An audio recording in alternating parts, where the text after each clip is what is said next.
Before there were hospitals, there were healers. Before there were pharmacies, there were gardens. Before there were clinical trials, there were generations of careful observers who watched, tested, adjusted, and passed forward what they found. Before the first synthetic drug was ever manufactured in a laboratory, human beings had already identified, through direct experience accumulated over thousands of years, a set of plants that reliably did specific and useful things to the human body.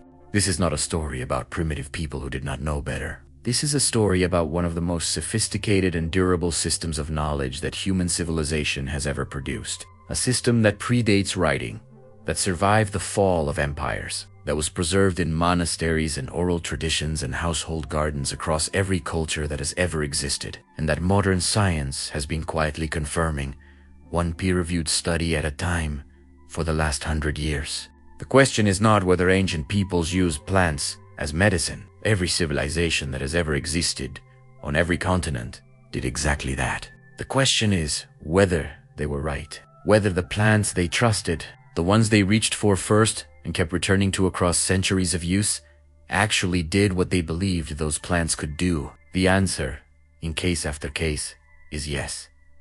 Not always. Not completely. Not without nuance. But often enough, specifically enough, and verifiably enough that the pattern demands to be taken seriously. This is the history of healing herbs, and it begins not in a laboratory but in a papyrus. The Ebers Papyrus is one of the oldest and most complete medical documents ever found.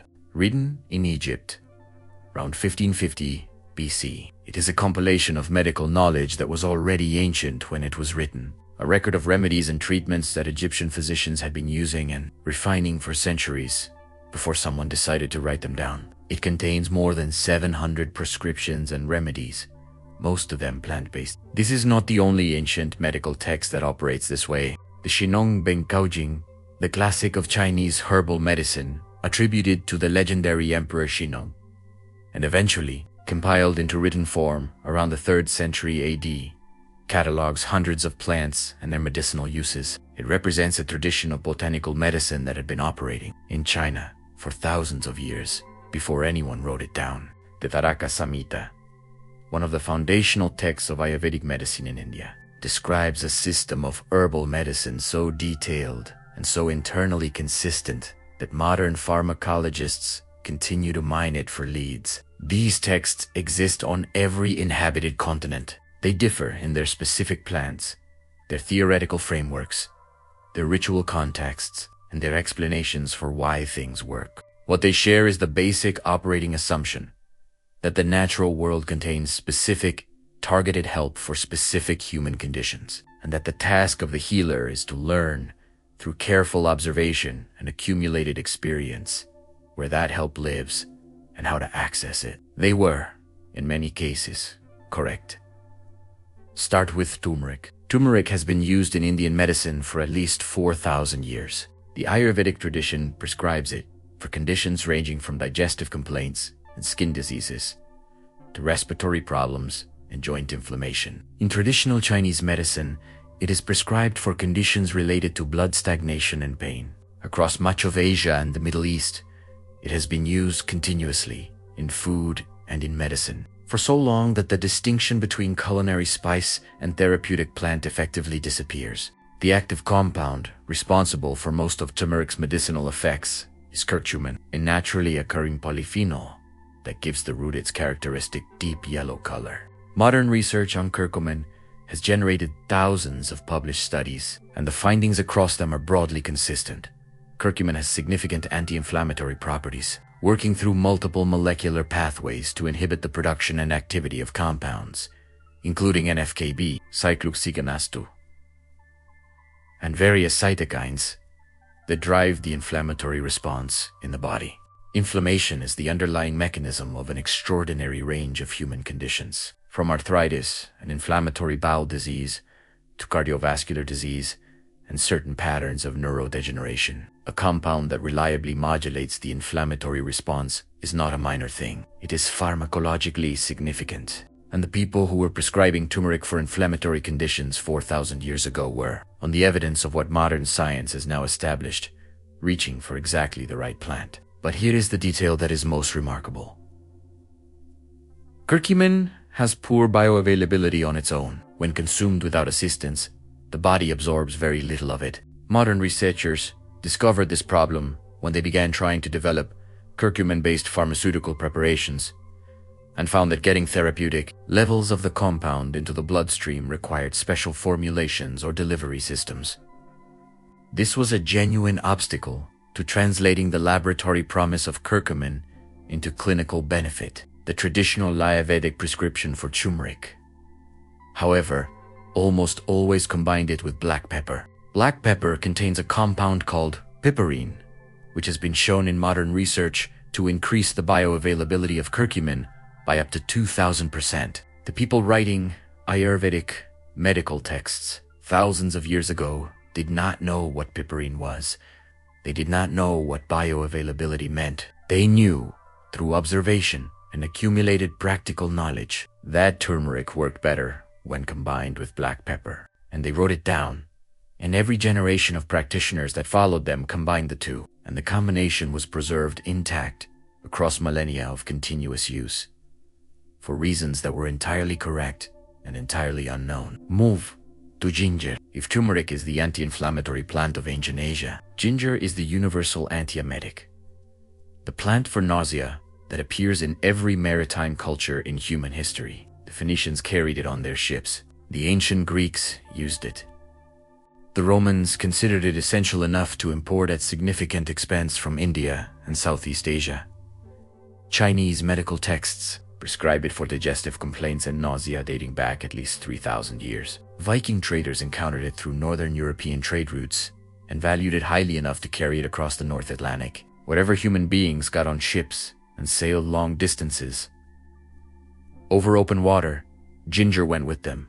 This pattern across unconnected seafaring cultures is significant in a specific way. Nausea from motion is a specific, consistent, and universal human experience that has no placebo-responsive component when it is severe. The fact that cultures with no contact with each other independently arrived at the same plant as the solution and maintained that practice across centuries of continuous maritime use suggests strongly that the plant was genuinely solving the problem rather than a cultural tradition, spreading the belief that it did. Modern research has confirmed ginger's antiemetic effects with considerable specificity.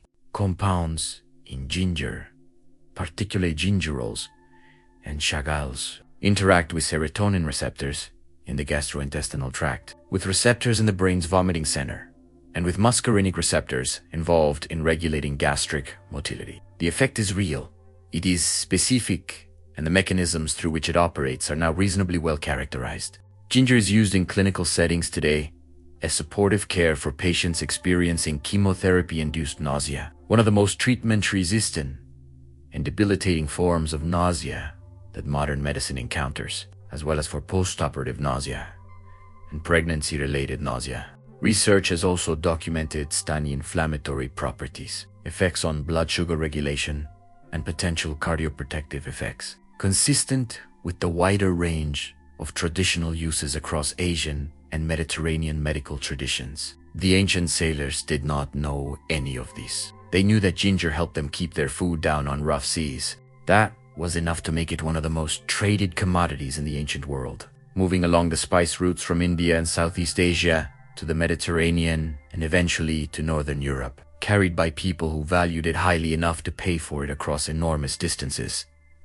Move to chamomile. Chamomile is the herb that everyone's grandmother knew. The calming tea, the bedtime ritual, the thing handed to anxious or sleepless or stomachache suffering children across thousands of years of domestic life. It appears in ancient Egyptian medical texts. It appears in the works of Hippocrates, the father of Western medicine, and of Dio. It was cultivated in monastery gardens as one of the foundational medicinal plants of medieval Europe.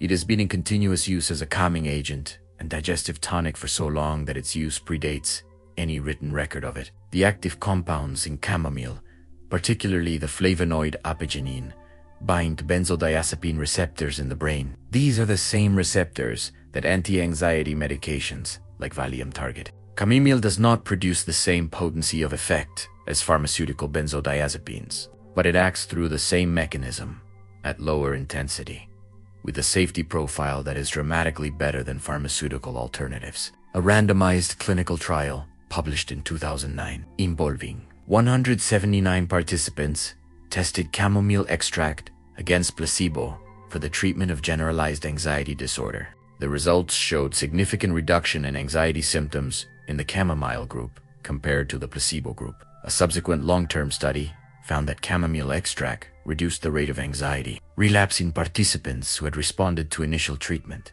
The grandmother, who handed a cup of chamomile tea to a frightened child, was not engaged in wishful thinking. She was administering a mild anxiolytic compound that acts through a well-characterized neurological mechanism. She just did not have those words for it. Chamomile's anti-inflammatory properties have also been documented. The compound alpha-bisabalal, found in chamomile essential oil, has demonstrated significant anti-inflammatory and antimicrobial activity. Research has found evidence of benefit for inflammatory skin conditions, for gastrointestinal inflammation, and for wound healing, all consistent with uses documented in medical texts spanning 2,000 years. Move to garlic.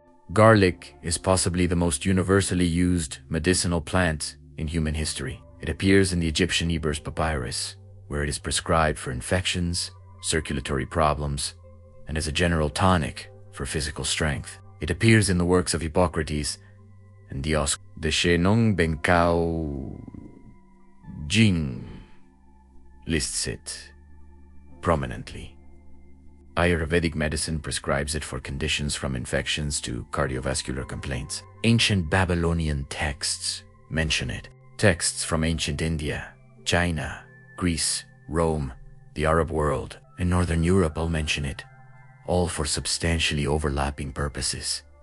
Infections, respiratory disease, digestive complaints, wound care, and what various traditions describe as the general strengthening of the body against disease and fatigue. Among ancient peoples, garlic had a reputation for giving soldiers strength and endurance. Egyptian laborers who built the pyramids reportedly received rations of garlic and onions, recorded in wall inscriptions, as provisions essential for maintaining their capacity to work. Greek Olympians ate garlic before competition. Roman legionaries carried it on long campaigns. Whether these practices improved physical performance is a question that modern sports science has begun to investigate, with some evidence of cardiovascular benefit. But the more important observation is the universality. Across cultures that had no contact with each other, garlic was associated with physical resilience and protection against sickness. Louis Pasteur, the founder of modern germ theory, observed in his laboratory in 1858 that garlic juice killed bacteria in culture. This was several decades before antibiotics existed, and the observation did not lead immediately to therapeutic development, but it placed a scientific marker against what folk tradition across every culture had been observing for thousands of years. During the First World War, before the development of penicillin and the modern antibiotic era, military medics on multiple sides of the conflict used raw garlic juice, applied directly to wounds as an antiseptic. When conventional supplies ran short, the results, documented in military medical records from both the British and German sides of the conflict, were significantly better than wound outcomes without antiseptic treatment. The physicians using garlic were not operating on faith.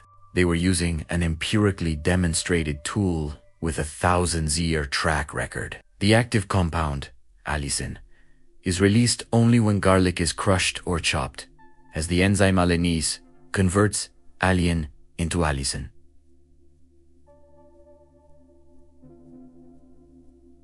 On contact, allicin is genuinely antimicrobial, with documented activity against a wide range of bacteria, fungi, and some viruses. It is also unstable, which is why garlic must be consumed relatively quickly after crushing to get the full antimicrobial effect. Traditional recipes involving fresh garlic, across many cultures, honor this requirement without having any knowledge of the chemistry behind it.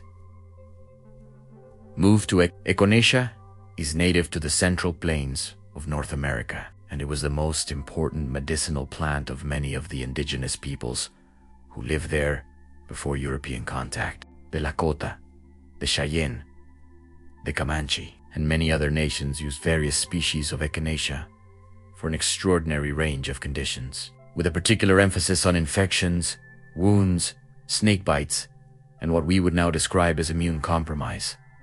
It was not a peripheral remedy. It was a primary one. When European settlers arrived and encountered the plant through trade and observation of indigenous medical practice, they adopted it rapidly. By the late 19th and early 20th centuries, before the development of synthetic antibiotics, echinacea was one of the most widely prescribed medicines in the United States. Medical doctors, not only herbalists, used it routinely for infectious illness. The clinical research on echinacea is more mixed than the research on some of the other plants in this history, partly because different species and different preparations of echinacea vary significantly in their active compound concentrations. The largest clinical trial on echinacea conducted to date, run at the Common Cold Center at the University of Cardiff, found significant reduction in cold duration and severity in participants who took echinacea preparations compared to placebo. A meta-analysis published in the Lancet Infectious Diseases reviewed 14 randomized trials and found that echinacea reduced the risk of developing a cold by 58% and reduced cold duration by an average of 1.4 days. These are modest effects by pharmaceutical standards. They are not trivial effects by the standards of a common illness that affects nearly every human being multiple times per year.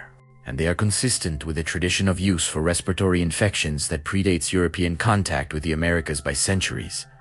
Move to elderberry. The elder tree is one of the most ancient medicinal plants in the European tradition. Its berries, flowers, and bark appear in medical texts, going back to who called elder's medicine chest, a reflection of how many different conditions the plant was used to address. In folk medicine across Europe, the elderberry occupied a position somewhere between medicine and magic. Its protective properties considered so powerful that elder trees were planted outside houses as guardians, and cutting one without asking the tree's permission was considered dangerous. The folkloric status of elderberry obscures a straightforward pharmacological reality. Elderberry contains high concentrations of anthocyanins, a class of flavonoid compounds with significant antioxidant and antiviral properties. Research has documented elderberry's ability to inhibit the replication of influenza viruses by binding to and preventing the function of the surface proteins that influenza uses to enter and infect host cells.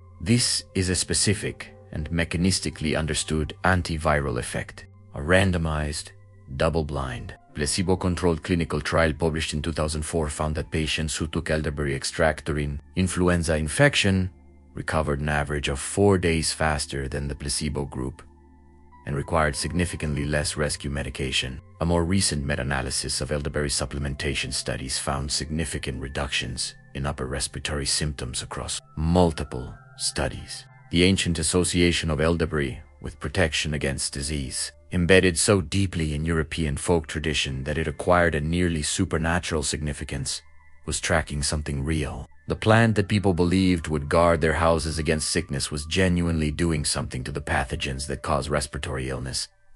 6 plants, 6 traditions of use spanning thousands of years and every inhabited continent. 6 cases where modern pharmacology has found, beneath the accumulated practice of generations of careful observers, a specific biological mechanism that explains what those observers had been witnessing.